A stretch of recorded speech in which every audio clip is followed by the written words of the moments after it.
Hello, and welcome back to Rock and Roll to Hit. I'm Tommy Todd here with Brian Parrish. Hello. And Matt Powers. Hello. Once again, before we get started, we're going to play another segment of Who's That Pokemon? Who's that Pokemon? Oh, no. This is a Pokemon Dex entry brought to you by Beyond the Ball. It arrives near the moment of death and steals spirit from the body. Another hint here is that it represents October in the Unova horoscope. They're like a little skull Pokemon or a little like pumpkin ghost. It's probably one of those two. I have no idea what they're called. This was a themed question, I'll give you that. It's not Miss Drivas. Man, is Unova Gen 3 or Gen 4? Gen 3? No, 4. It's 4. Hoenn It's is 4. 3. It's Hoenn is 3. It's 4. It's 4. It's 4. Okay, so it's ghosty. It steals a soul. I should know because I love that. That's like one of my favorite gens. I am going to go out on a limb here and say that this is actually a trick question and that the Pokemon knows Trick Room, and that's my guess. It steals souls. I feel like there's a Pokemon that's like got some like soul eating like flavoring, but I forget what it is. It's definitely it's got to be a ghost type though, right? Yeah, it's ghost type. It's one more hint. You need a Dusk Stone in order for it to reach its next evolution. Dusk Stone. Need a Dusk Stone. I'm gonna hit myself when you say what it is. Is it Dusclops? No, it isn't. But that's a good guess. Are you ready for the answer? Josh is gonna kill us. I never know these ones. It's Lampent. Oh, motherfucker. Oh, God damn it. Lame. Okay, well, as fun as Who's That Pokemon segment is, and this podcast in general, I do need to bring up some sad news. As you may have heard recently, we lost a core member of our D&D group, and I was wondering if maybe we could have a moment of silence for DJ Rain. What went out for the homie? Okay. Oh, I'll never forget you, buddy. Never forget that time that you really made a cool little moment for that cranky old wizard in the mountains in Stronghold. Yeah. Thank you for giving us all of the YouTube playlists that Ryan put together. That are now worthless. Or whenever something really stupid and ridiculous happened, and we got the good old Dan Le Batard horn noise. Price is Right horn. Oh, is that what it was? Yeah, that's where they stole it from. Or when we were just having a chill gaming night and you were there, like letting us listen to strange music, like bardcore stuff. Mm-hmm. Yeah, and also just being able to play troll music. That was fun. Yeah. So I think, in closing, what DJ Rain would really want us to remember is to eat the rich. Yeah. That sounds like cannibalism. You gotta bring down the corporate overlords, my man. Yeah. I'm okay with bringing down YouTube, but I'm against cannibalism. Again, you gotta think more metaphorically, my guy. Not everything's literal. I can't. We're eulogizing here. We're not writing a dissertation of exact sequence of events. Yeah. R.I.P. DJ Rain. Okay, well, on that note, I'm going to go ahead and pass it over to you, Ryan. All right. So I figure it makes sense to start chronologically. And with Matt being our guest today, I think it would be a good time to talk about the season finale of Tyrants Laboratory. Oh, my goodness. I feel like Matt really came to play. He really took one of these podcasts to heart and told us as much afterwards. He really kind of sounds like he revamped some things. So I want to ask you about that process, Matt. You heard the podcast and you thought, you know what?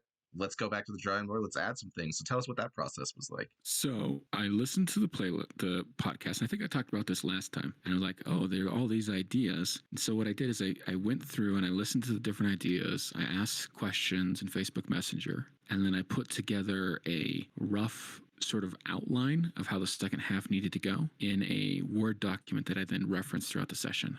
One of the big things that I took away was, one, people wanted more dancing, people wanted food, people wanted a murder mystery, and in general, they wanted more political intrigue. And so I put that together and I tried to come up with a way that I could do that, but incorporate all the members of the party into it, because after the first half of the ball, everyone was sort of split up and they had different levels of investment in what was going on. So finding a way to get everyone incorporated into those things that were coming up was probably the most difficult part.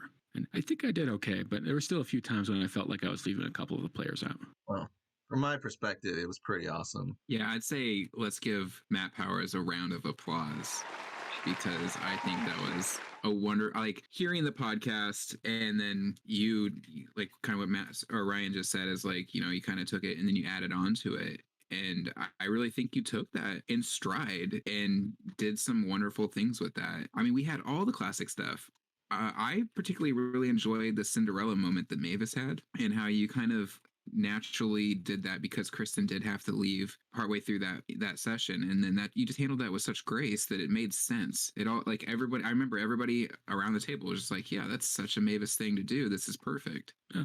And a good chunk of credit for that goes back to Kristen, who gave me advance notice that she needed to get out that day, and so we were actually coordinating through Messenger to try and figure out how we would approach that and what that might look like. Nice. You mentioned that Word document. So how do you organize something like that to reference?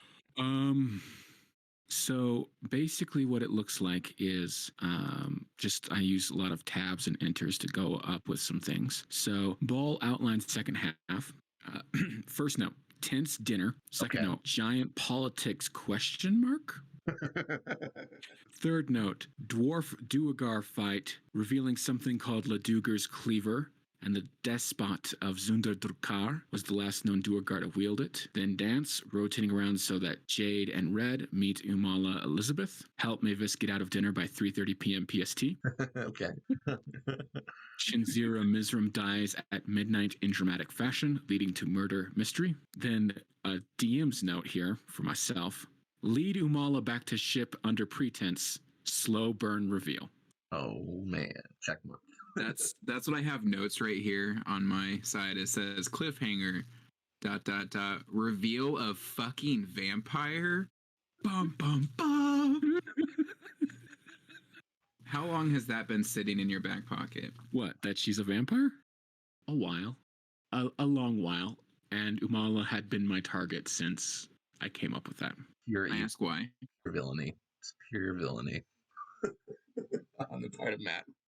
In fact, that's actually why I made Elizabeth Alexandrios have red hair, because I knew that Ryan had a slight thing for redheads. And so I was like, I could mess with him this way. I mean, that's why he hangs out with Tommy so much. So clearly, obviously. Yeah, clearly. But yeah, I mean, why else would you hang out with that guy? Yeah, but that was such a just wild moment, and like leaves so many questions that I don't think you want to answer here. But like, does that mean that Grandma Alexandreos is actually just her? I mean, she's a freaking vampire, right? So like, who knows what kind of who? And it's one of those where it's like, man, we should have killed her. Feel like Umala's good in a one-on-one, but not against a freaking vampire. We'll see how that goes. So are you saying Umala might? I mean, how do you see Umala kind of responding to this reveal? I mean, I kind of want to hold that close to the chest because I don't want to give the DM any ammunition. But because I'm gonna have to, because what I'm picturing right now is I am a large person trapped in a tiny box that I gotta get out of or I die. So I don't want to reveal my game plan, but I feel like I'm gonna need a miracle. It's gonna be bad. I hope the power of friendship prevails. We'll see.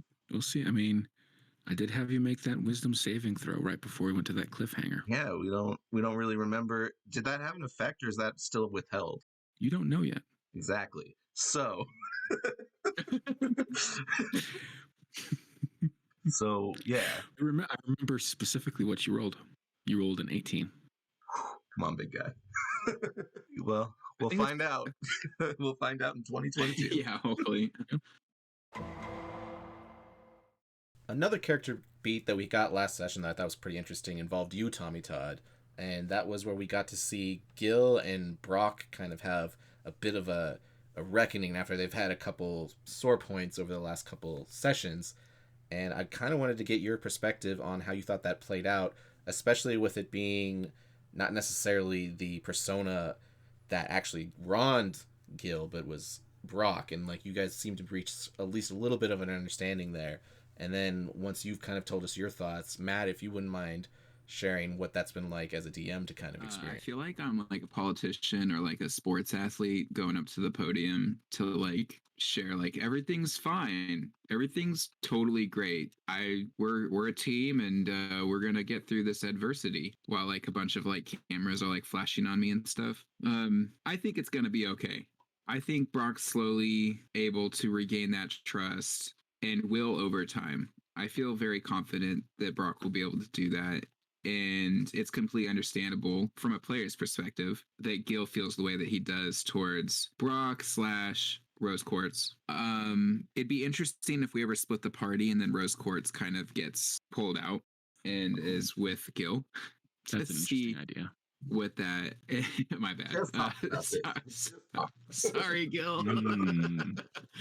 So it'll be interesting to see how that goes if it happens. Admittedly, so going back to why this whole rift has happened was a huge mistake on my part as a player. I was playing as Rose and I was trying to be in Rose's mind, and her having not really know Gil as strongly as Brock does, her mind was like on that orc that was in our room with all of our stuff in it, and so she wanted to like protect that stuff and assumed Gil kind of had this guy on lock. That did not play out that way, and I do regret doing that as a player, but it's part of the game and you kind of just got to roll with it, and it adds more to the story and the characters. So in a way I'm also kind of happy that it happened because it allows us to kind of navigate more things outside of like, you know, what we're trying to do as a party. It's like a soap opera. Yeah, I agree completely. But I'm so glad you made that mistake, Tommy, because it created several amazing epic situations, and it's really brought this split personality disorder that Brock has into focus. It's forced that to come to the surface. And if it hadn't been this thing, it would have been something else that did it. But this is the thing that helped bring it right into focus with that. Question that I just thought of during this conversation. I don't know what this will mean for anything, but I think it's an interesting thing to put a pin in, maybe, is thinking of like Brock's different personalities. I've kind of been viewing the whole Gillick and Brock thing as like a foil relationship to the Umala and Brock relationship. And Umala made a deal with Brock about kind of keeping each other in check. But where does that deal go when it's one of the other ones? Is that something that's like withholding, or is that something that we might find out later? Maybe some of them respect it and some of them don't. Who knows? That's a really good point. I don't even know how to answer that right now. I think that's something we're just going to have to find out in the game if it were to ever come up. And I just told myself about not giving the DM ammo, and I think I had to say it though. I couldn't keep that one in. According to this podcast I just listened to, that's going to come up now. Oh no.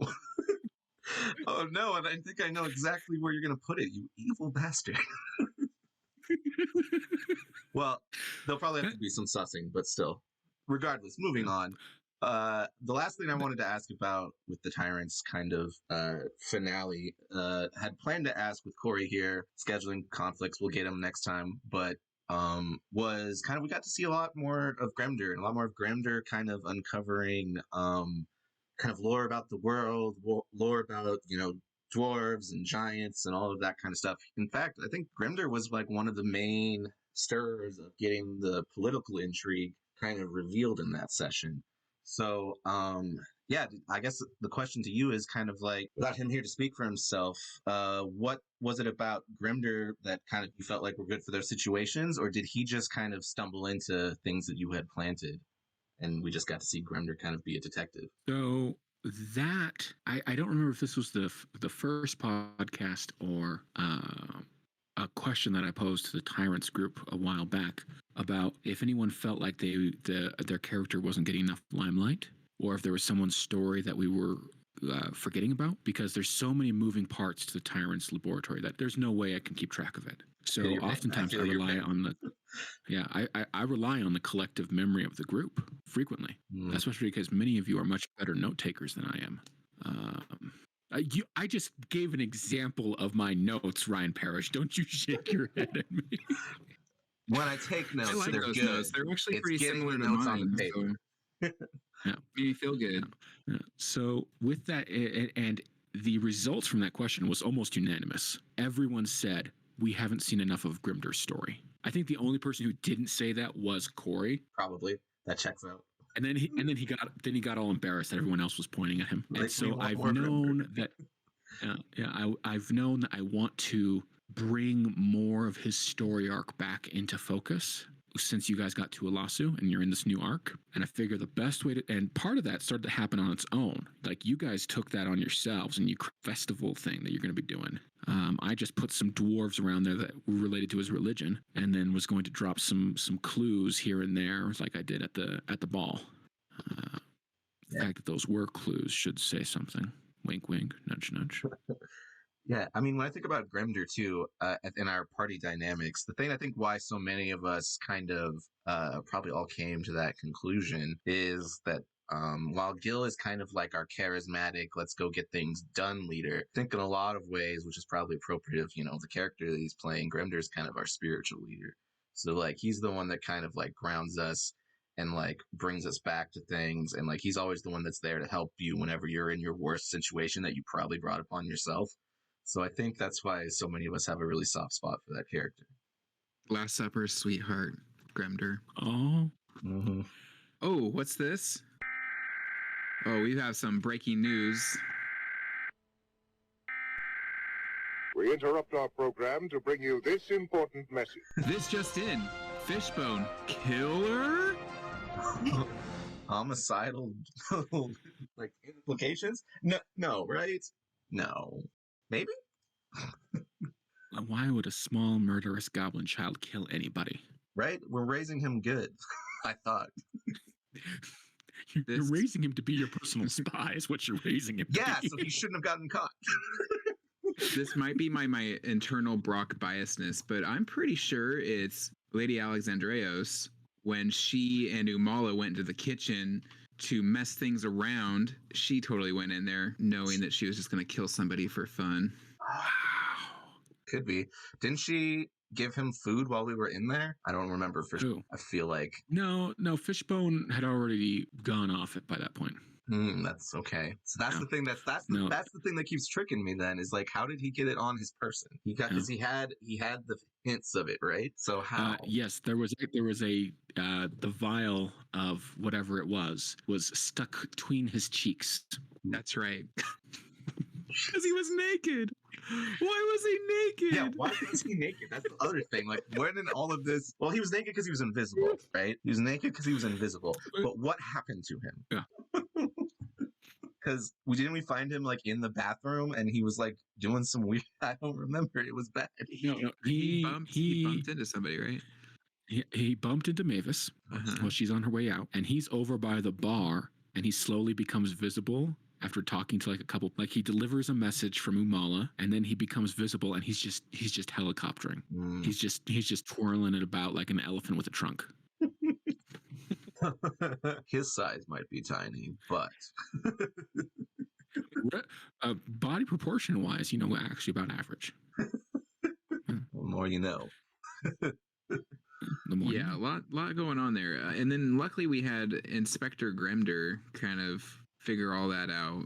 Oh, yeah. To anyone that has ever said that detect poison and disease is a useless spell, they have never run a murder mystery. Right. Because like that's the thing though, is like when you try to plan those types of things and people are like, oh yeah, I can identify the school of magic, or I can like figure out that there's poison, or I can tell you that this type of creature is located within a certain radius of us. It really takes the wind out of the sails of some of that mystery sometimes. So at the same time though, it can be done right, can be a real good payoff. And I think in this episode, it was a really good example of like everyone's like, what? And it added the intrigue. So I thought that was well executed by both the player and the DM. There's been a murder. Just great to murder. Adding that to the ball / dinner, like, oh, that just tied everything up onto a bow. Mm-hmm. So perfect. This woman's been murdered. It's science. You go to a masquerade ball, at least one person drops dead of nefarious reasons. I had a question.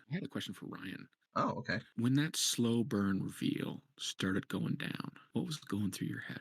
Of the the vampire part. Well, we get to her room. And I'm just like, all right, I'm still not sure exactly where this is heading. I knew as soon as I got the invitation that we had to go to a different location after everything was done, that there was no middle room.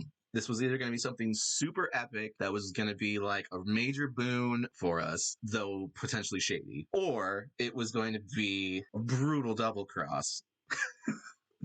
And I knew that either way, we had to see what it was going to be. So my whole thing was, I was like, all right, she's disappeared from view. That's usually not good. I don't think we're going to have, I don't think this is like a 50 Shades scene we're about to have. I think we're about to have something weird going on. And like... at some point I forget exactly what you said, but you were just dropping the breadcrumbs, and I'm just thinking in my head, I'm like, fuck. And then sure enough, oh my God, she's a vampire. And basically shit. The cup of mulled wine Yeah. and the description of a chill behind your neck. Or Yeah, it's up your never back. good when the chill comes in. As soon as the chill's in, you know something's afoul. I mean, if there was any like live feed going on, people would have seen me just like my hands up to my face, just like gnawing the fingers off of my hand. Like I was so worried for Umala in that moment. Just all F's in the I'm chat. so scared. All F's in the chat. So scared. And it was I guess, I don't want to get out of here without talking about this too, but like the dinosaur that you just dropped on the way to the vampire. What? Hold on, I don't remember this. There was a dinosaur? Yes. So Yes. when Umala was going on his way, he was like, it was tense because it's like, all right, no one knows what's going down with the murder. I slipped out. So I was like, there's going to be any kind of repercussions of me just like noping out of there. And then, we're walking and I get to this cage that has this chained up T-Rex, I think, right? There's a T-Rex. Yeah, it was a T-Rex. Oh, that's right. That's right. And it's like roaring and doing its like best to be, just the godless, mindless killing T-Rex we all know and love. And then Umala just had a nice little moment, kind of dropped some lore about having hunted one in the past, and said that he now understands the T-Rex on a different level than he would have back then. And then he walked into the sea. Which, what the fuck's up with that?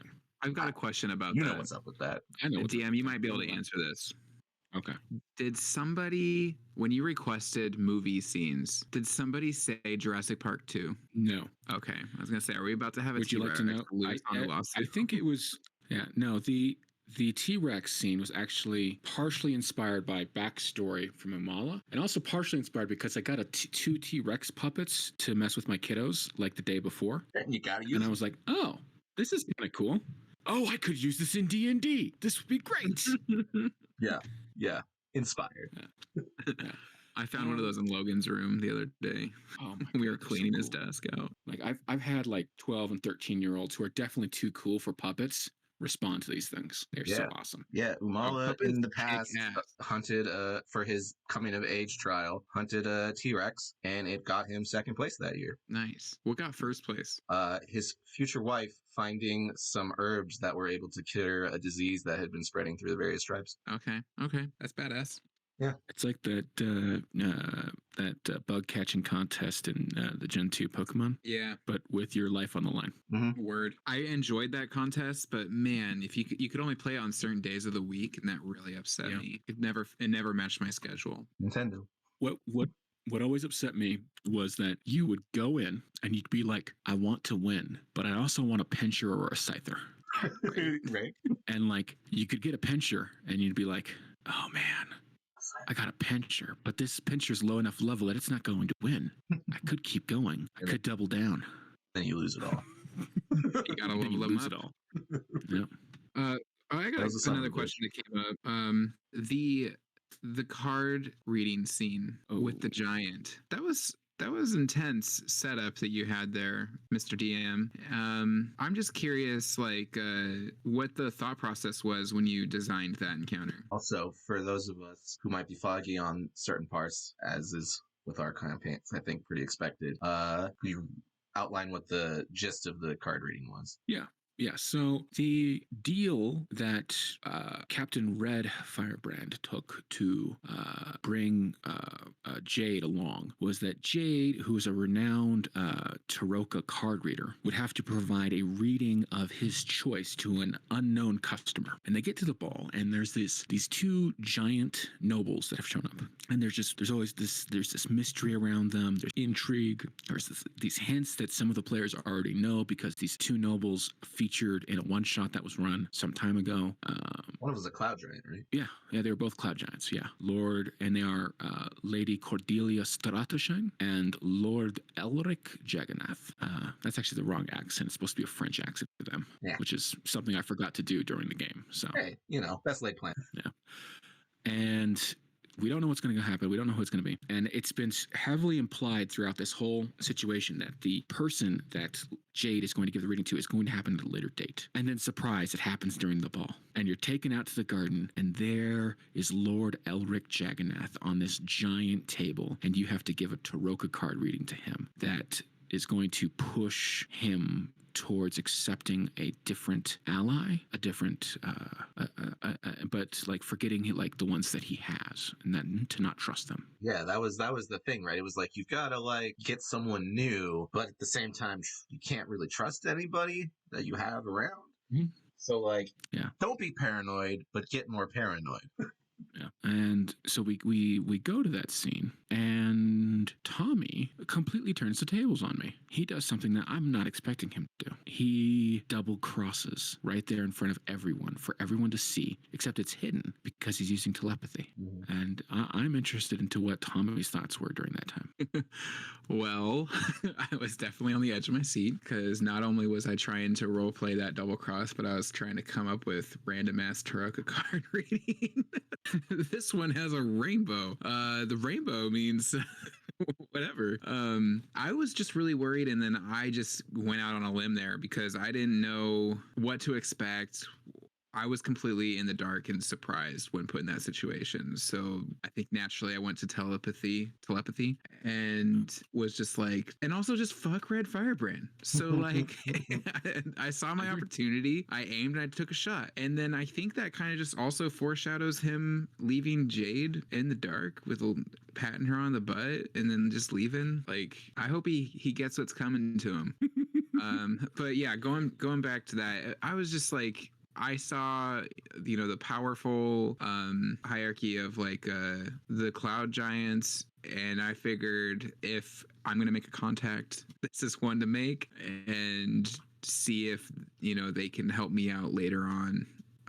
In that moment, I think what kind of inspired me a little bit was in Steven Universe, there are the diamonds, and every diamond has a pearl who like serves them. And the size ratio was about the same as a cloud giant to Jade. So I figured, okay, maybe Jade could be like the Taroka reading pearl to this cloud giant. And so I kind of just like leaned into that a little bit.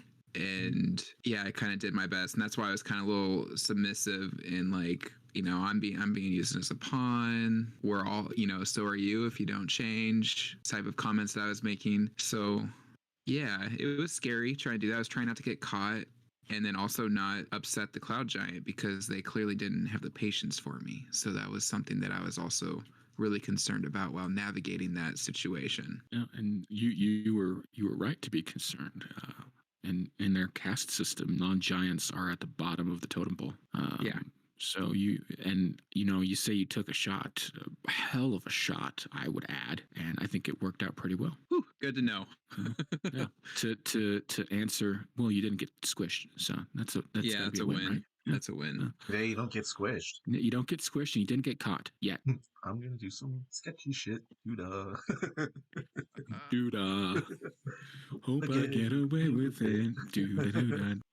So to answer a little bit more about your question, Tommy, what was going through my mind? On one hand, I knew I wanted to add more political intrigue based off of what the changes I was making to the second half of the ball. And I figured one of the best avenues to do that was going to be with these giants that I already had placed in there for political intrigue stuff. And so then I was like, okay, well, how can I do this? And then I was like, okay, who doesn't have anything to do right now? And I'm like, oh, Tommy's thing with Red is kind of done right now. I don't really have anything else coming up for him. He needs something. I want to have everyone engaged. Oh, what if we just did this? And that's how we got that scene in the garden with the Taroka card reading.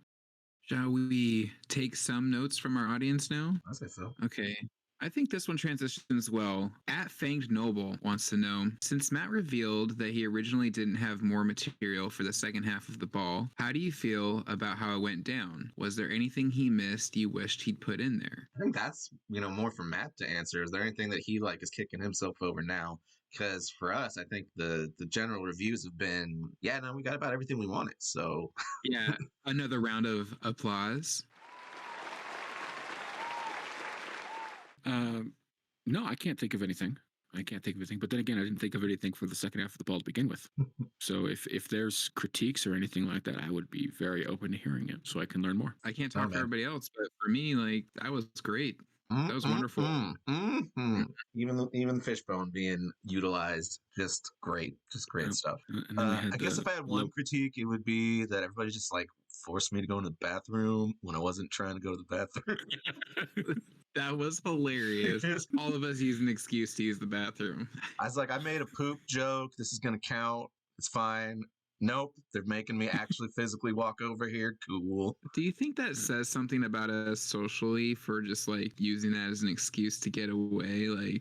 I mean, it's one that everybody understands. I just watched something yesterday where I think one of the characters was saying, it's like, if you tell them you have diarrhea, nobody asks any questions, and they don't.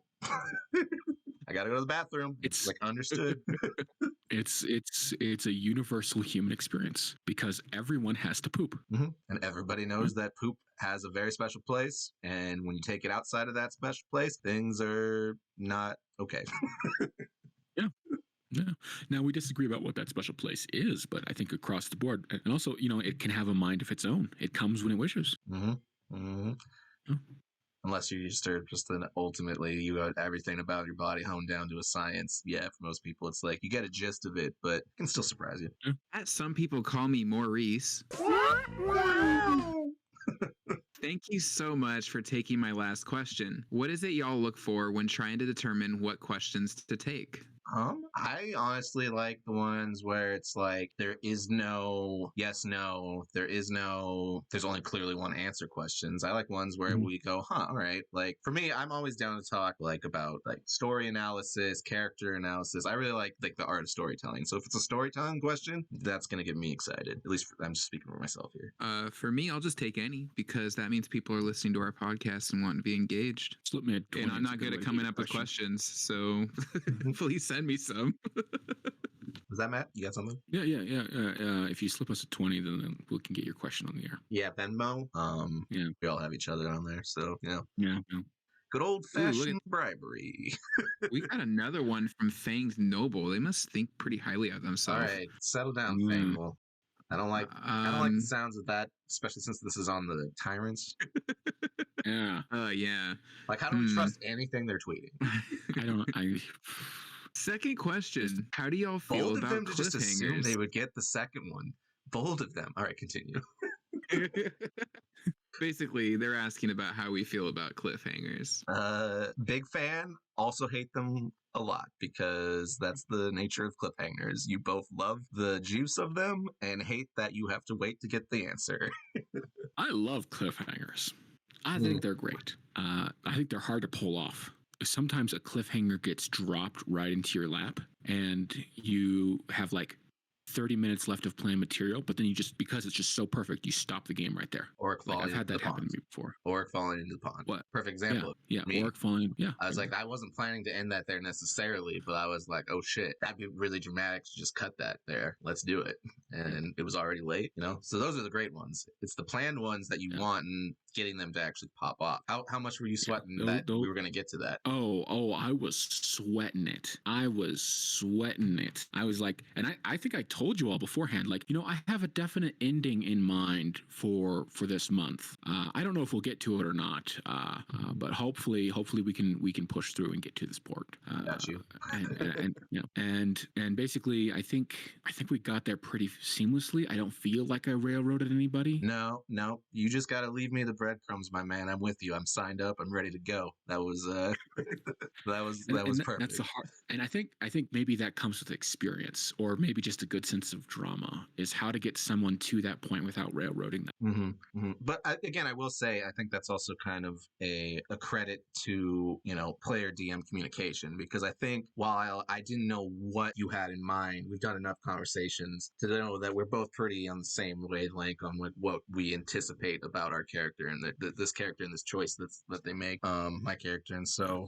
Yeah, just so masterfully done. I think it really comes down to a lot of trust, between the storytelling and knowing, oh, these are hooks. I'm a player that wants to engage. I'm going to trust the DM knows, that I'm not going to die by falling rocks and, follow those hooks, and the DM's got to trust that the players are going to grab those hooks for the sake of fun and playing the game. So I think we all have a lot of really good chemistry having played together for a couple years now. And I think it's only going to get better from here on out. Yeah, I mean, thank God we're eaten by goblins, right?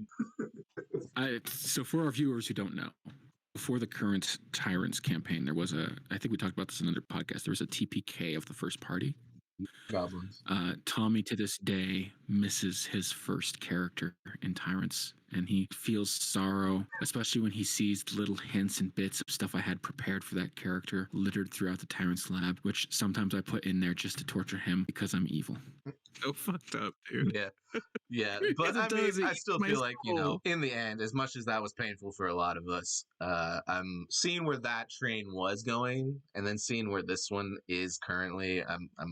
It was a happy accident. You had to really hold my hand through making Brock because I was just grieving the whole time of Tovin. I remember we were talking it over. I think we were in voice, and you were just so depressed. It's like, I don't know what I just like. Make. I don't know. I could be an Earth Genasi. I don't know. But then, as we went along, you started to get excited, and you started to build up this idea of these different things. And then I think when we started to get to the stuff about your past, I think that's when Brock started to really come alive for you. I think we had a pretty similar experience, you and me, Tommy. Oh, yeah? Yeah, that sounds awfully reminiscent of how Mala and Charlie came about. Okay.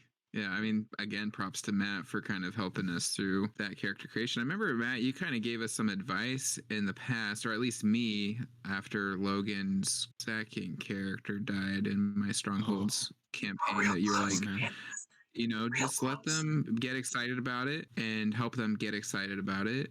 And at some point, it might click for them.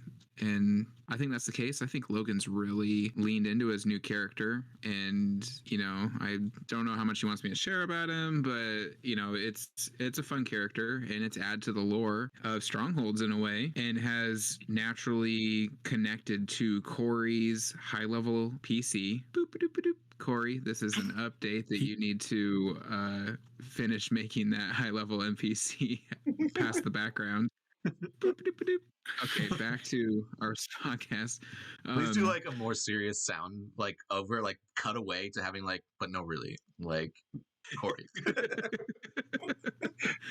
That also goes for most of you who have not turned in your survey yet, or the one remaining for Kingshold Kingsor that I still need, or also, since we're just piling on things people need to do in this section, I still need 2 playlists. I need one from Corey and one from Logan. Yeah, I actually, you know what? Let's go ahead and just talk about that really quick, because I actually had an idea for some songs for some of them, at least one for Logan. I don't know if any of you are familiar with Daniel Deluxe, but he's a electronic artist who mostly does that retro 80s synth noise type stuff, and he's got a song called Blood Magic that is pretty rad.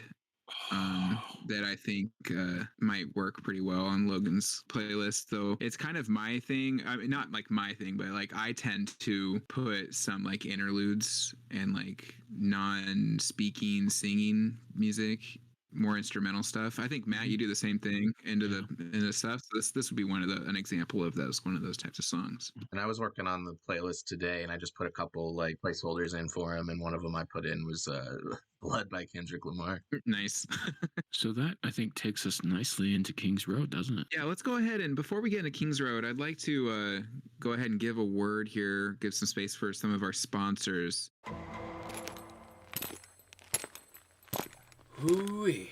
Well, partner, Seems like we finally landed in Biloxi. Let's get ourselves something to eat. Meat pies! Fresh meat pies! Come get your meat pies over here! Whoa, partner. Sounds like there's some meat pies over there. Hello, ma'am. Howdy! You selling some meat pies? Oh, you betcha. You here for my meat pies? Yeah, what's in 'em? People always ask me two things about my meat pies. One, what's in them? To which I always say, mind your own business. And two, they say, well, meat pie lady, when we leave your fine city, how do we get more of your tasty meat pies? Well, me and my sisters are expanding. We're going interdimensional, baby. So, anywhere you go, you might run into meat pie lady. Just follow your nose for the smell of slightly burnt dough and meat, and someone yelling, meat pies, come get your meat pies over here. So remember, meat pie ladies, we're the ones with the meaty pies. Okay, now that we've heard from our sponsors, not Blue Apron, we're gonna go ahead and transition over into King's Road here. I want to know more about, her name is escaping me, the spider, Celestial, the Keeper, yes. What inspired you to make that? And I mean, just can you walk us through that creative process? Yeah, so I'll try to think of what's the things I want to say and what are the things I don't want to say. For starters, when I knew that Zilth was going to be, coming, we were getting closer to Oregon, and we hadn't had a chance to get her to get Jet back in a game just yet. With the scheduling conflicts, I just knew that, all right, I wanted her to have something cool. And I also had to send her on a little solo quest. We for the period of off and on for about a month, we're having little through chat solo DM player little mission for her to go on. And I wanted her to end up someplace cool that would be, a place that you guys would have to explore and find. And that ended up coming along. I had really fallen in love with, I had seen something about how there's certain types of frogs that are cohabitate with certain types of spiders, and they will clean up around the stuff that the spiders can't get and kind of also provide a little bit of protection to the spider from other things. And I was like, that would be really cool. And then I also want to add, with the way this campaign's been going, there's been a lot of just divine otherworldly stuff that's kind of been hinted at, and it just made me kind of come up with that idea. And I also, from the surveys from people we're saying, a lot of people are like, I really like lore, kind of want more lore, I kind of want to know. A lot of the big thing I was hearing from people was, I don't fully understand where I am and in places it's history, which part of that is intended, but I don't want to keep you guys too in the dark either, because then you lose interest. So I kind of came up with this idea of having this person that could give you guys secrets, but make you have to make some choices and do some reveals of yourself as characters, maybe be a little more vulnerable around your companions, and see if that would be enough to kind of get some juicy stuff to draw more interest in certain threads I've been leaving, or just give a character more info. So that's kind of how that all came together. I had a question. How is prepping for an in-person session, and this is the second big one you've done, first one specifically for an ongoing campaign, how is prepping for an in-person session different than one over Roll20? I'd say in person, honestly, the pacing is is the one that I just have challenge with, at least. But I would say it's honestly not overly different, other than because we don't do it so often. I kind of treat it like you were with the ball, in that I wanted everybody to kind of have a chance to have little moments that were revelatory. Again, with the lore mission, I wanted everybody to have a chance to kind of have something where it's I learned something cool, or got some new objective or something, really cool with my character, because, I just wanted to be extra special with everybody getting to see each other. I think you succeeded. I personally feel like Jake made out like a thief in that. Yeah. He got so many dramatic points, and he got a cool magic item. It's great. I was oh my goodness. Yeah, the hammer that Oric got is pretty awesome. I can't wait to see how that works, because just flavoring as a paladin, I'm already the Deathbringer of undead in a way, and now I can pay myself while doing that. So I'm really hoping that we get to come across some undead, hopefully. Give me a history. Hopefully it's not that one campaign where you're in the desert and I get a cloak of a manta ray or something. give me a history check, Todd. Right now? Yeah. Okay, am I using Oryx stats? Go ahead, yeah. Do you remember what it is for work? Yeah, it's 0. Oh. 7.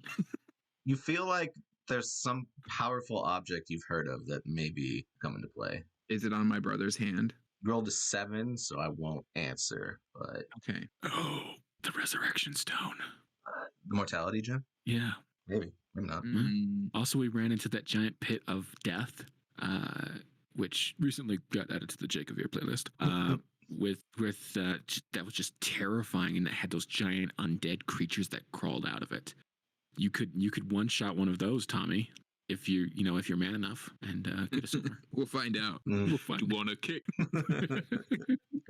Speaking of Auric, I'm curious. The incorporeal father encounter. Where did that come from? And I'm curious why Auric was the one that kind of got chosen in that situation to follow the incorporeal father. All right. So what was set up in mind was that if somebody rolled on the specific part on the table that you guys rolled on, you guys would find this hung up ring in an odd place in the middle of a forest that's been pretty, some part creepy, some parts magical, some parts, it's just been, your classic like Western forest lore, I feel like, is what I've been going for, of just like anything can happen in a forest. And you just happened to be the one who rolled it, and you went right up to it. And I had planned that had been something that the Carnival would have left on purpose after a certain event. You guys will remember he made some mention of it not working for the Avirs. So canonically, your father probably left this in the woods sometime after the Avir's house burned down. And I feel like with that character specifically, Red hasn't done a whole lot regarding the Major in terms of like, I feel like he's let go and maybe holds stuff against his father. Whereas while Auric holds stuff against his father, it's so much more central to like his inner conflict is his relationship with his father and the misunderstanding that also his family has of that relationship, that he was the only one that would have come. If you had been the one who got up to the ring, or if someone had given you the ring, he was going to show up. But if somebody else had held on to it, we wouldn't have had that interaction. I just had a realization of who I think whose soul is in that ring right now. And if it's who I think it is, Ryan, you are an evil, evil man. I don't know what you're talking about. I was going to try and do like a quick questionnaire Q&A with Ryan and then slip that in to see if he'd accidentally reveal who's in there. But I don't think that would have worked anyway. Can I roll a fast talk? No, we haven't started that campaign yet. Yeah. Oh, wonderful. Ryan, we've got a question from the audience here. At Dragon Heartstring wants to know, Ryan, what made you decide to have Jake's son, Austin, write a letter to him? Because I wanted to give him the crushing moment of the money that he sent getting sent back. I wanted him to get that rejection from the mother of his child, because that's a relationship that I think we both agree is probably not redeemable. But I didn't want to just like shut down Matt and have him feeling left like I just like shut down part of what he had said he wanted as a story. And he had told me specifically that this was like a relationship that he wanted to explore. So I thought in my mind, what probably happened is he found the letter and opened it. The mom found him with it, took it, and sent a letter to say, like, leave us alone. We don't need this. We don't need you. And then the son now is old enough that he was individual enough to think, all right, I don't know who this person is really, but I don't want to not know, right? And so would just send a very short, very leaning one way or the other, but just kind of a feeling out note and just see what was brought back. And Matt played that pretty well. I think that may have been my favorite moment in that game. And what made me realize that was a good moment was as we're doing it and I can feel tears coming up into my eyes as we're role playing it out. And I'm doing my best to stay focused, and I can hear like Jet and Kristen over here getting all like gasping. And then I can't tell if Tommy's drunk or if he's just like way into the drama because he's just got his head buried in his hands at this point. And it was such a powerful emotional moment. And so just my hat's off to you, dude. That was absolutely fantastic. Thank you. Sometimes it's just like the real subtle ones. I guess one of the questions I wanted to ask of the players was obviously the central point of last session was going through that dungeon, that mini dungeon crawl. And I know that a lot of different lore dumps got dumped there. Did anybody have any questions about that encounter or any of the lore you guys learned that you wanted to flesh out further in discussion? Could we get a recap of kind of some of the stuff that was revealed? Do you have that ready? I'm much better at call and response, like if you kind of remind me what people did, but I can try to think of a couple things. I know for starters, we learned a little bit more. There's one that I think Matt was pretty intrigued in, and it was kind of centered around stuff around Drayton, I believe. Because, like, what did you ask about? Did you got to ask about something, right? It was Red then, and Rick didn't get to reveal any lore. people who asked lore stuff then were Jake, Red, and was Penn one of them? I'm trying to remember what Penn or Videla? Yeah, Penn was one of them. Okay. And so I asked a question, Logan asked a question, and I think Penn asked a question. Oh, that's right. Logan asked like something like, "How can I help my people?" Yeah. Oh, okay. Yeah, you're talking about the encounter with the keeper. Yeah, but the crawl before then, when you guys would find like the little, That's what I thought we were talking about. and I had you guys roll on a table to figure out what type of category you could find out about. So I found my notes so I could remember what went down. And I did have a question, actually. It seems to be like this connection between Jake's god and Zilith's deity. Seems like it keeps getting hinted at more and more. But other than the fact that you've told me that Jake's faith believes that hers is heresy, I have no idea of what the relationship between those two faiths looks like. So, what I would explain it as, the followers of Drayton are like, if we were explaining it in modern times, like, I don't think most people would recognize it as like a religion. They would think of it more as like a cult, or, which, I mean, all cult religions start as cults, but it's just a minority belief held. Like, I think so, like, Solaris is pretty widely praised throughout the Downlands and through other parts of the continent, and is like considered one of the, I guess, a god that a lot of people follow because of it's kind of got a neutral, like everybody likes a self-starter, everybody likes a stuff to do with luck. It doesn't really matter what your background is. Everybody wants to have good luck. Everybody wants to think that they can rise above their station and their odds. And so it's a pretty popular religion throughout. And people that worship Drayton say that Solaris, it was specifically Drayton that was tricked out of his position in, like, among the gods, and that to those people, they view Solaris as a usurper and a trickster. So that's a minority opinion. It just so happens that Zilith is one of those people. And from what she uncovered in the cave, no name was given to the one that was kind of accused of getting rid of her god, but I can see where you would like see the implications, and I would say that those are intentional why they're there. I mean, it definitely sounds like something that Solaris is capable of doing. He is a trickster figure. I think my question was more about like how different followers of the faith interact. Oh, different. Yes. So like, how do the followers of Solaris interact with the followers of Drayton? I would say for the most part how you've kind of handled it, in where it's like they don't really, like, at first blush they don't really care for it, but they don't find it overly harmless. But the more that that potentially grows, those who are really like in tune with it might look to suppress if they feel the voices are getting too loud about, oh well, actually Solaris is terrible. Like, they don't want that to be spread, right? That's not good PR. Yeah. So if it's like one voice and it's the town fool, cool. Mm-hmm. They start having large meetings and the church might get a little more involved. But that's mostly amongst the hierarchy of the church. Your common churchgoer, I think, doesn't really think in those terms too much unless forced to. You think since Jake is not an official member of the clergy, do you think maybe it would be more appropriate if I changed my approach towards the Zilith as a Drayton follower? I think whatever you want to do is the right answer. I feel like whatever you feel is right. I feel like whatever you feel is right is cool. Like, I'm not trying to steer you in one direction or another. Mm-hmm. I'm merely presenting relationships, and it's your guys' job to manage those. Okay. Knowing Jake, he'll pick whichever option will get him the most attention and be the most dramatic in the moment. All good to me. I have a message here from Twitter. It's from Homebrew Beer, and he wants to know.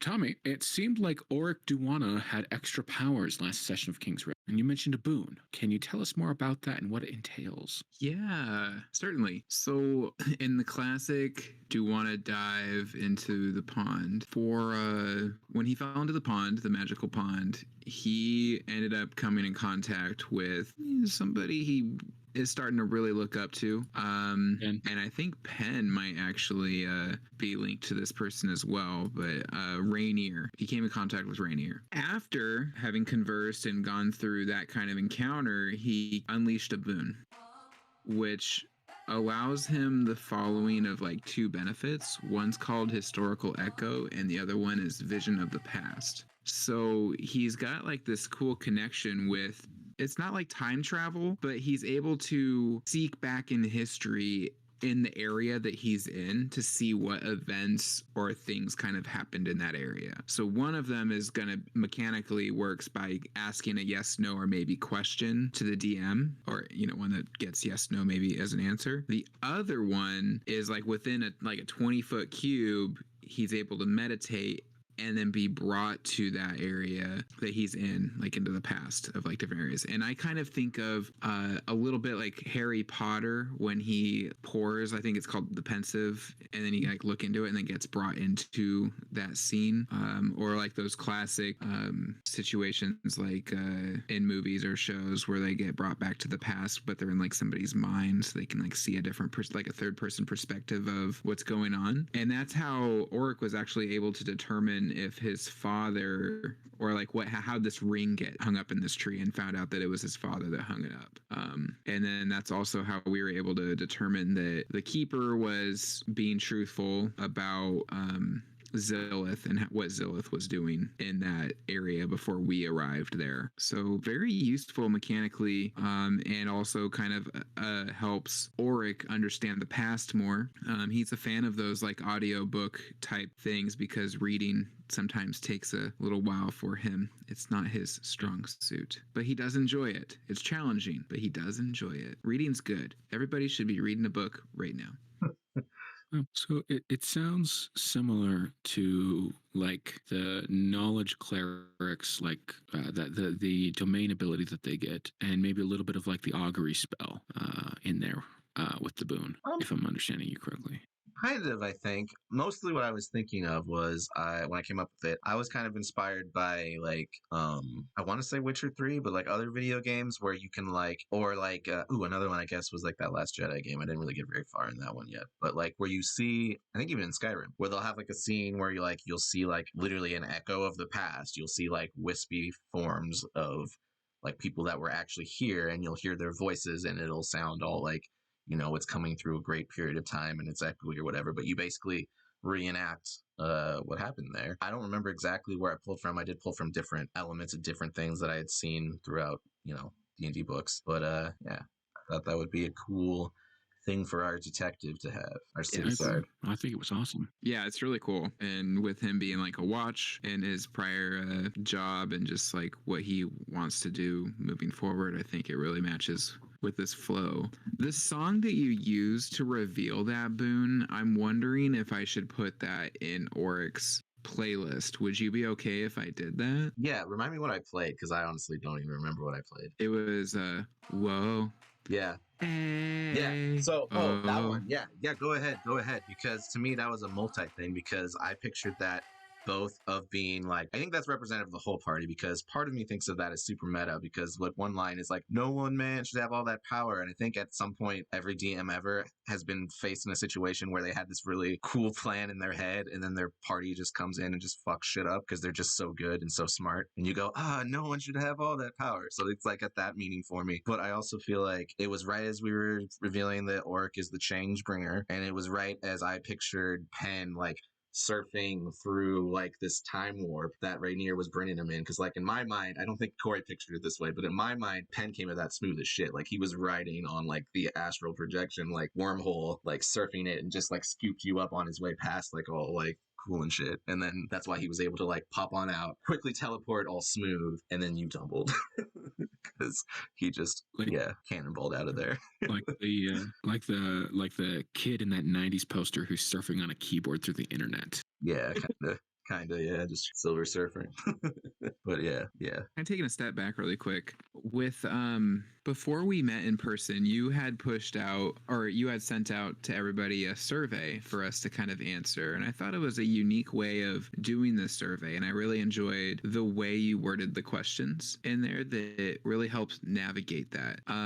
Surveys haven't really, it's something that we haven't done like official surveys like everybody's, but everybody has used some form of like, hey, I'm going to reach out to the party and get their thoughts on what's going on and stuff. And I really enjoy that about our group, and it only helps with like growth in all aspects of tabletop RPGs, really. What got you to want to do that, and what's like, are there any favorite answers that maybe you got out of that? Well, made me want to do it was combination things. One, you had just recently put one out, and so I also really feel like basically what you said about surveys. I also strongly feel that way as well. And so I was like, we've played these campaigns both, periodically, and so we've gotten about the same amount of sessions in, I feel like, or at least close enough that maybe it was time that I should actually check back in and see what maybe isn't landing that I think has landed and I might be not knowing about. And also, I've been spending a lot of time just in my free time watching a lot of different stuff about, people breaking down storytelling and things like that. And so I just kind of wanted to, with this being a collaborative effort, just kind of get some input and see what your guys' heads were at and if there was anything that was inspiring you or anything that you wanted to like throw in. So that was kind of what inspired me to put that out. So favorite answers. Well, for one, I like the ones that are practical, the ones that help me like actually do stuff. So for example, everybody kind of essentially telling me where they were with the, the lore of the Great Cataclysm. That was super helpful, and that actually helped shape a lot of the stuff that got dumped into the encounter you guys went through, because I basically got from everybody, I kind of know a little bit about it, but I could use more, and I liked that a lot. There were others, that just made me laugh, where I just would smile because they were like so on par for what I would expect that person or that character to say or feel. Nothing that I like need to share the specifics on, but yeah, I just was curious if there was any questions that you guys particularly liked that really got you thinking about things. I kind of enjoyed the follow-up question that you had, and you in the question you even gave props to Matt about like a scene from like a movie or like a stereotypical situation that you usually find in stories that you wanted to help us recreate. I like that question, and then I as a DM kind of struggle with even wanting to ask that question in the first place because I don't know a lot of those kind of story archetypes and situations. So to me, it seems like a really brave thing to do, and it's probably really challenging to think about. And I actually forgot what my answer was, so I need to like go back and let me check. pull up some answers. I probably can tell you. I forgot what my answer was too. I remember that I had to think about it for a while. I did too. Yeah, no, I it's think I was always a at good work question, and I was like, right? trying to think about it. Because and that's why I felt like I wanted to steal it from Matt, because it is a good question. Because everybody kind of like, has little snapshots of like, oh, it'd be cool to like run a heist, or it'd be cool to be in like this type of setting, or this type of like the Masquerade Ball we just did. And I think you'd be surprised. There's a lot of stuff where it's like once you kind of like really start talking about it, you're like, oh yeah, that reminds me of this or this, and like when this always happens, because like there's only so many types of stories you can tell, and I think most of us have heard most of them, and so maybe you don't actively think about it when you go into like say a horror movie, right? And especially if I'm going into this type of horror movie versus this type of horror movie, you have expectations, right? Like they might not be like, I need to see this like on the front of your brain, but like you start thinking as you're watching the movie, oh, this seems off, or oh, yep, there's the jump scare, or like, ooh, there's the babysitter that had sex with somebody, and now, oh, there's the slasher killer. Like we all have those little things that we know It's like, where are you going with this? yeah, that are like known and expected, right? And so that's what I like, because one, it lets you guys have tropes or scenes that you guys want to throw in, and I can give you the payoff of trying to do those. But then for me, the fun as the creator is, all right, well, I want to give them this, but I also want to know what I can subvert. What can I make different to make it feel like it's fresh and like it's something specifically unique to the players. So that's the kind of shit I enjoy thinking about. So that's why I asked the question. So I think this one is yours, Tommy Todd. Any courtroom trial scene where the protagonist has to do all the work on their own. So so basically like a law room. I think Daredevil was referenced, which was kind of my tip off that it's Tommy Todd. Specifically having to do an investigation, having to represent someone. Oh, yep, and there's the character name reference at the end. So yeah, Or you also said you'd be interested in doing a prison arc. So I mean, y'all are gonna maybe get arrested at some point if Orc has his way. At least one of y'all. And I know orcs wanted to arrest me for a while, but I didn't realize it was this bad. Yeah, it runs deep. It runs deep. Like He can't do it, so he pleads to the voice in the sky.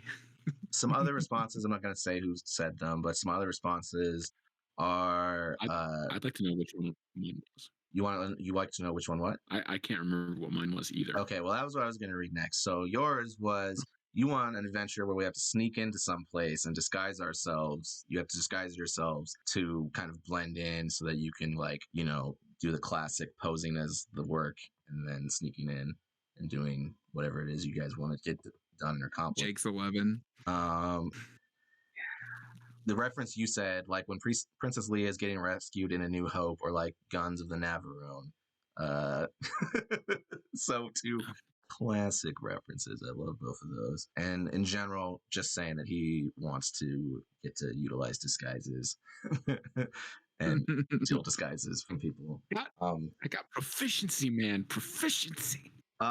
Someone very specifically requested, this was probably my favorite of all the answers. Someone specifically said they want something similar to the burning of the Library of Alexandria.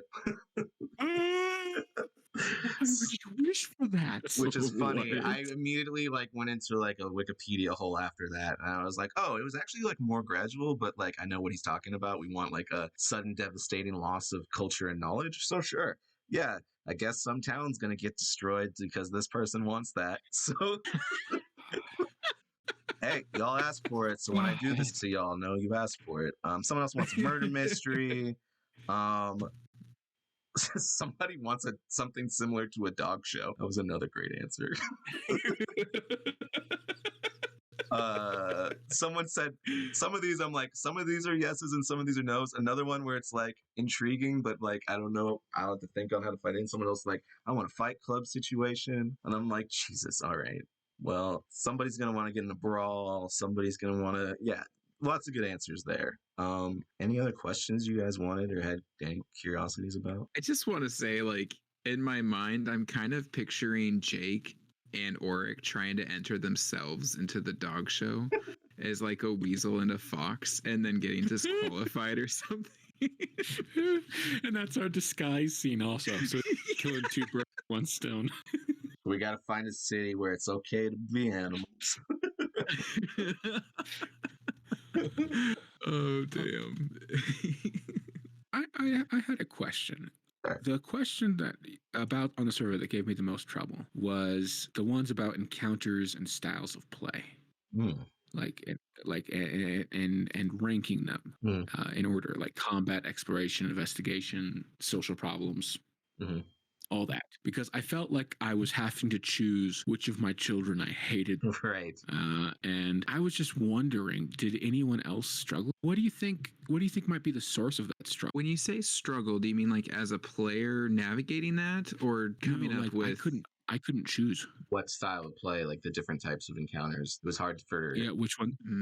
Yeah, I basically I love all of these. I can maybe pick one that I could do without every now and then, but there's none that I would say is more my favorite. Yeah, I mean, we want that balance and that mixture, right? Yeah. I will say I have been in groups long ago who only wanted to dungeon crawl. Yeah. And that's all we did was dungeon crawl. We never survived that long.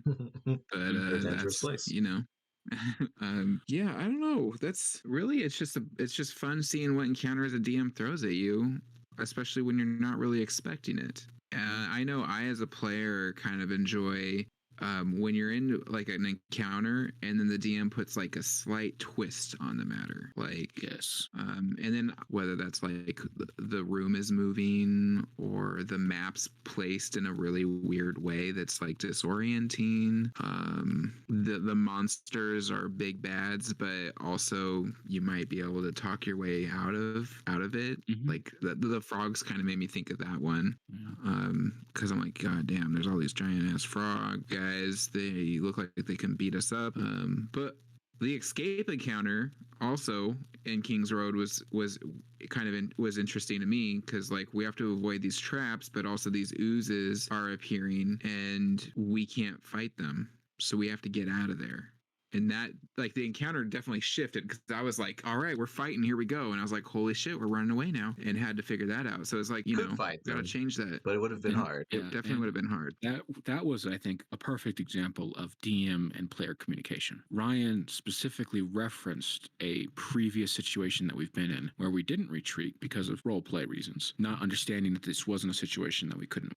By letting us know how difficult this was, OOC, even though that seems like something that you shouldn't, he actually enhanced the encounter and made it more viable and made the choice more meaningful too. So in this way, breaking part of that fourth wall with that OC communication to your players, I think can really, really build up an encounter. I don't think that encounter would have been as memorable if we hadn't realized, because of that communication so early on, this was an escape, or could be, like, you might be able to make it, but dang, is it going to be hard? Here's what you're up against. Yeah, and I feel like I like that too, because I don't want to, like, I want to give you guys hard encounters, but I don't want anybody to stumble into thinking that it wasn't a serious situation, so they stood their ground and then feel like they got, you know, they lost because they didn't understand the situation, not because they were making actively risky choices that they knew were risky. You know what I mean? So Yeah. that was kind of just my way of being like, all right, again, yes, part of my job is to at least make you think I'm going to kill you, but I'm also here to, like, understand this is a game. We're trying to have fun, and, like, I'm not trying to be a dick. Here's the situation. One of my questions, kind of going back to the survey, that I enjoyed, and then later wanted to, like, maybe bring it up as a topic during, like, maybe another podcast, because we are coming up to the line here before we kick off with COC premiere. Maybe a segment called, like, DM sliders that I've been trying to pitch for a while now, where DMs kind of just theorize different ways to do stuff mechanically in session. Was the question about how do you like some of the mechanics that we're using? Do you have any questions about them? And I had specifically asked more, it was more of a curiosity. I took that as an opportunity to ask more about, like, what does the table rolling entail, and how does that work as we're, like, exploring, like, a forest or traveling, and how do you decide what encounters we're coming up across based on what we're rolling? And it just basically just, like, I just got more curious, and I think I just, like, word vomited in the survey itself, because I wanted to have more of a discussion about it and learn more about that process, because I personally find the tables and table rolling fascinating and a lot of fun, because it's like a game of chance with, like, some added stuff to it, and random, put some randomness into the game, which is always fun. Yeah. So for me, the tables, especially, like, for exploration, I like breaking those out when you guys are exploring an area that I want to feel like it's grand in size, but that I don't think, like, a single map can give you that accurate representation of. So basically, it's like whenever we're going to need to do a little bit of theater of the mind traveling is when I have been experimenting with bringing these tables out, because I can make individual maps for these types of encounters you guys run into a lot easier than I can plan them all out on a singular map, right? So that's kind of how I implement them, is just have you guys roll. You know, I try to put little plot hooks in some of them, and some of them, they're just, maybe this is a cool moment you guys could have. Some of them, it's, you know, traps. Some of it's you found something that was going to be useful to you, whether it's like knowledge or an item. And then obviously you got to mix in some combat every now and then, or at least combat potential encounters, even if you guys decide not to fight. So I just try to do my best to kind of balance it out between those different elements and scramble them around on the table so that they're not all in sections of the same category, and see where the dice goes, because I do like having you guys feel like that's your little moment to be like, whatever I do with this dice, what we're doing right now happened because I rolled a 7 on this dice. That is fun. I agree. It's a blast. I think that's one of the main appeals of playing like a wild mage. And there's some people that really dislike that sort of random part of the game. And that's like, it's part of the game, but I'm not I just don't understand that perspective, because I agree with both of the rolling and the randomosity and the surprise of what could happen. And maybe even the fact that, yes, it's random, but also you're still influencing it. So it's chance, but you're not completely helpless. Exactly. And that's what the kind of the goal is, right? You don't want somebody to Yeah. feel like, oh, I got screwed over because of a chance roll. You want somebody to go, oh man, I got put in this really tough situation because I rolled this for our encounter. But like solving the encounter and navigating the encounter, you have all the opportunities in the world to send it in different directions. Yeah, no, I agree. I agree. Even if you're not like an active role player who's engaging with the scene, maybe you're someone who prefers more of an audience. That's sure that you are not going to help, especially because 5th edition is so much more like geared towards heroic fantasy. So like the baseline, it is assumed to be good at least some things. Mm-hmm. And I think, yeah, exactly. Especially for players that maybe are, like you said, kind of fall in that happy observer category where it's like they're happy to kind of just follow the group. It gives them a chance to stretch their boundaries a little bit, but still within kind of a safe framework of like, all right, here's the situation. You're in charge here. This is what I need you to react to. Because sometimes I feel like you can be like, hey, what do you do? And for some people, that's like, oh, what? Well, okay. But if you roll an encounter and you have that player DM communication, you can go, all right, well, here's the situation you're in. Mm-hmm. What do you want to do you could maybe, do this or this. What are your thoughts? And let's figure this out and have you roll something or have you make a choice. I feel like, because I haven't run a lot of random encounters in my game, but maybe soon you guys will be on the road and those will come up. Or maybe in a giant mega dungeon that I'm in the process of building.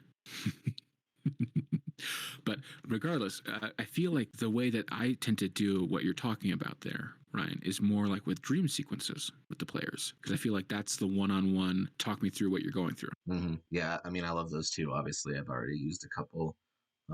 We have 2 characters already that have encountered that, and we have a 3rd character that I've talked with about how they would like to get some of their stuff done and revealed, and they also kind of have some of that like dream sequence ideas. So I think it's kind of cool seeing that be a thread among different characters, and maybe might be another unifier for this group of emotionally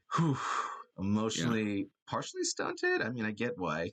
All that hard childhood. So I've got actually one from Wise Guy 47 here, and they want to know what your expectations are for when you finally run into Randolph. I mean, we've been playing over a year of playtime of we got to get back to Randolph, and we kind of like montaged a lot of the time period you guys would have actually spent with her as children. So I feel like in a way it's almost like a character coming out party, and I kind of want to know what your guys' expectations are.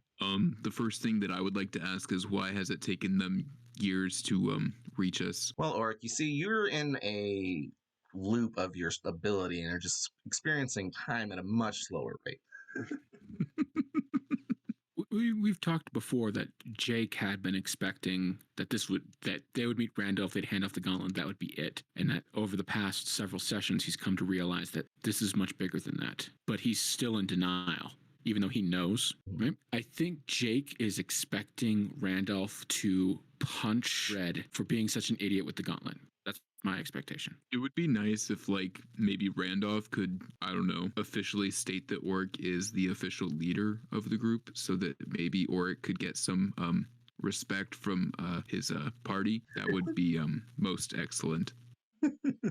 What makes you think we need a leader? Because a true leader knows that y'all are chaos and there needs to be order in order to make sure the world does not burn. Listen, have you ever thought that maybe the world had it coming? Oh, geez, Oric, don't you think that, like, already having that stance really, like, just puts you in, oh, man, I think we know what type of change bringer he's gonna be, ooh-wee. That must be my trauma talking crown. to me, because I could have sworn to Aspen that I saw that person die. But I don't want to talk about my trauma right now because that's not something I am comfortable doing. My name is Oric Duwanta, and like most of the pack, I have intimacy issues. But I was wondering if maybe we could close out today before we wrap up by giving maybe one suggestion for a pen playlist. Oh. Since we gave Clover a few, one that came to mind for me, and this is kind of a big assumption on my end on how pen interacts with other people, but At the Library by Green Day is about a missed social encounter that the narrator once wanted in a library. So that was one that came to mind. I was trying to look for books or library songs a while back, and that was one that came to my attention. Anything that makes a reference to Penn and Teller, I think would, especially whenever like Penn performs magic, I think would be a fantastic addition to that playlist.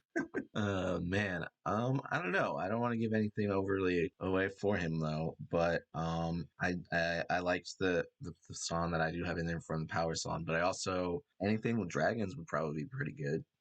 What? I don't know. Need to know more Penn and Teller stuff. I just thought of